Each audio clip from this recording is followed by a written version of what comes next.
The Reverend Sarah Lawal wrote these words, and I felt like it was an appropriate reading for this topic this morning. In this time when rhetoric blusters about and words are used as weapons, may we remember we are a people of resilience. We have faced uncertainty before. We have weathered storms. We have been consumed by flames. We have risen like the phoenix from the ashes, and we will again. May we remember our shared humanity, our universal kinship, our interdependence as we unclench our fists and breathe together. Del, thank you so much for sharing your wisdom.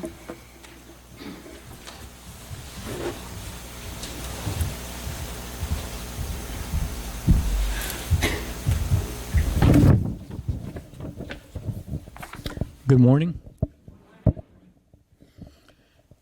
Are you somebody's crazy relative?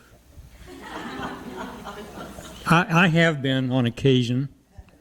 I've gotten so tied up in mental knots through politics that I thought all the people who thought differently than me were ignorant, misinformed, mentally ill, or just plain evil. I've worked hard to change this, but it still sneaks out now and then.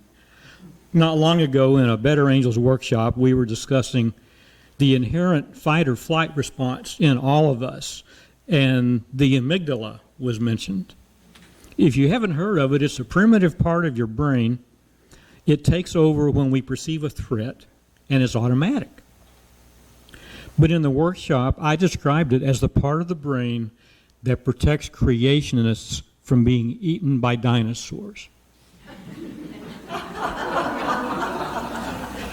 Is that so bad? Well, it makes fun of people who don't believe in evolution. It makes them seem ignorant and silly by placing dinosaurs and humans on Earth at the same time. It shows that I considered evolutionists, those bright and right-thinking people, to be superior to creationists. And it does that to an entire group in complete ignorance of what really good qualities they might have as individuals. I labeled a lot of folks as a group in a demeaning way, and I should know better. My mother would be ashamed of me for that. She taught me better, primarily about race. We didn't talk about evolution very much in the 1950s. She also taught me to be concerned for my community and all the people in it. My father had his own way of teaching, primarily setting an example through work and service. And the result is the adult that I am, one who tries to do things of public service, chiefly as a volunteer, and with empathy and understanding. Based on this experience, I was once encouraged to run for public office. I decided not to. I didn't want to lose my independence to other people's agenda. But this is not to run down politicians for that. Dealing with other people's agendas is how we govern ourselves. It's a necessary and worthy calling, regardless of party. But I chose to do what I could as an individual. No parties or civic organizations for me. But when Better Angels was organized a couple of years ago, my mindset was to join up. And that meant losing as much of my polarization as I could. We've been a polarized country before. What about Jefferson and Adams, almost lifelong political enemies? Burr and Hamilton were so at odds, it resulted in a duel and the loss of two great patriots. What about Andrew Jackson and his treatment of Native Americans, or the Civil War and Reconstruction?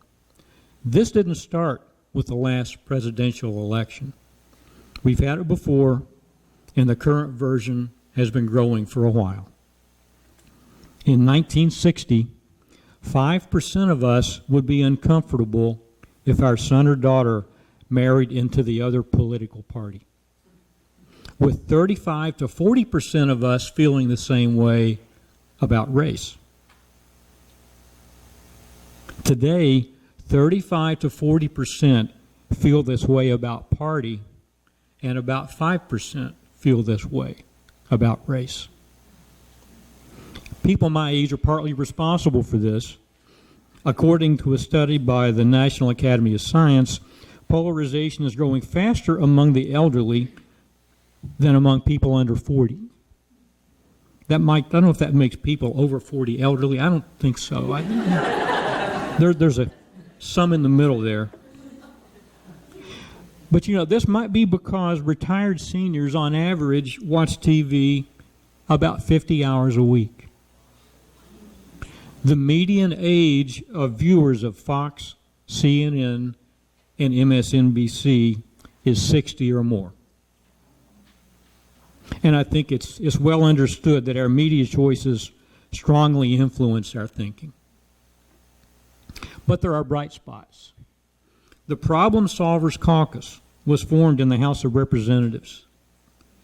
These members of Congress pledged to meet, discuss, look for common ground, and support legislation for the common good.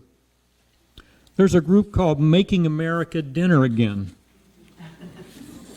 They promote civil discussion at dinner parties.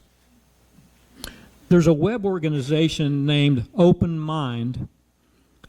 They'll test you for polarization online and help you engage in exercises to help you learn to foster mutual understanding and practice speaking constructively across differences. My organization, Better Angels, tries to do the same thing through a variety of workshops and debates. Better Angels was formed shortly after the 2016 election by two people who were concerned by the extent of polarization in our politics. They were joined by the head of a family counseling program at the University of Minnesota, who applied some of his counseling methods to the design of Better Angels workshops.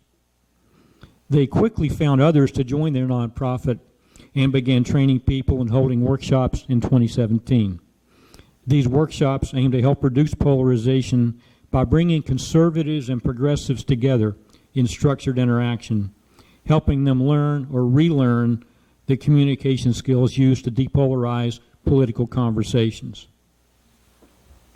But you can use these skills to talk to relatives at holiday gatherings. People who travel to a region with different politics from where they live don't spend as much time at Thanksgiving dinner as those who don't travel that far. We all have this possibility when we get together with family and friends. Most often we just put politics off limits, but this just avoids the problem. A different approach is to learn how to bring it up, and you can pick up a handout that might help after the service on your way out. Of more immediate use to us, though, is anti-racism work. There are so many pieces to our work in anti-racism. There are the subjects of racism, descendants of enslaved people, indigenous people, and all people of color. There are practitioners of racism, chiefly privileged white people who say and do racist things whether they realize it or not. And then there's the system in which our complicated country has built racism into its laws and public resources. We can work through our polarization to engage in anti-racist actions. These are things that groups can do, but they begin with each of us acting as an individual. First, we can decide that we want to find actions to take that will work constructively against racist things. It's an important first step, something each of us can do. I think it ought to be a conscious choice. Second, we can change our sources of information. There are sources of news and entertainment that tend to ignore anti-racism and just accept the status quo, but there are others that at least have some anti-racist features, like the daily newspaper with a weekly section devoted to stories and information about racism. Still more, like the Equal Justice Initiative, is a nonprofit dedicated to ending mass incarceration and excessive punishment and to challenging racial and economic injustice. And now we have a black news channel, the very first coast-to-coast network of African Americans by African Americans, of black people for black people. It's the news that's on 24 hours a day by black people. Look for these sources and find the ones that resonate with you. Third thing you can do is you can expand your social network. How many people of color do you have in your lives decided mainly by where you go and what you do? Many of us go through our days in a routine coming into contact primarily with people who look like us. If this is you, look for ways to expand your friends and acquaintances. Find a new place to go or a new group to join. Finally, look for the simple things you can do and just learn to do better. We all commit these microaggressions that imply lumping individuals into a stereotype group, assuming they're all alike and can all speak for their color, even when it isn't true. Or we treat the ones we notice as attractive or successful as if they're exceptional, forgetting that these are individuals going through life with a lot of inherent disadvantages that my white privilege protects me from. Towards this end, I heartily recommend the workshops that are part of the Clemson Area Pledge to End Racism. I thought I was knowledgeable, free of bias, and respectful of others. Not true. I went through several decades in ignorance of how I might be offensive, and it still makes me sad to think of people I now know I offended without thinking. And let me be clear, the workshop didn't focus on my guilt for past actions. It helped me understand how they might have been hurtful. I'm not a different person for having done the workshop. I have a better understanding of myself. And it's understanding that fights unhealthy polarization. Listening, understanding, appreciating. Taking small actions within ourselves to change the likelihood that we will unthinkingly offend someone with different politics or different race.